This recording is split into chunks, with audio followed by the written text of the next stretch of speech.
Malapit na exam ni DOST kaya practice tayo, bango na dyan. Ito tayo para may thrill. Basic lang yan basta alam mo yung properties niya. Apply lang natin formulas dito. Bale, palagi nating uunahin is ang power rule. Para wala siyang coefficient like ng 1/3 tsaka ng -2. So, sabi daw sa power rule ay ang mga coefficient na yan pwedeng maging exponent ni x. So, yan. Yung 1/3 naging exponent ni 27, tsaka yung -2 naging exponent ni 5. So, simplify natin further.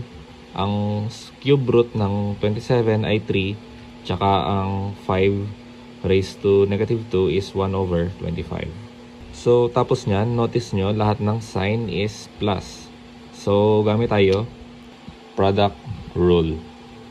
So, kung nag-add daw sila, pwede mo siyang ma-rewrite as this, xy, or product nila. And since pare-pares lang din naman yung base nila, which is a, pwede tayo mag-apply ng product rule. Bale, yan na siya. 25 times 3 over 25. Yan. Pwede nating makancel since nagmumultiply lang naman sila. And final rule na gagamitin natin is ang equality rule. So, kung parehas din sila ng base, which is a, parehas din ng kanilang argument. So, x is equal to y.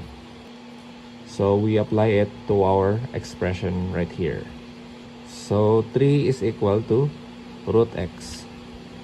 We finally have the value of x, which is 9. Yun lang. Thank you.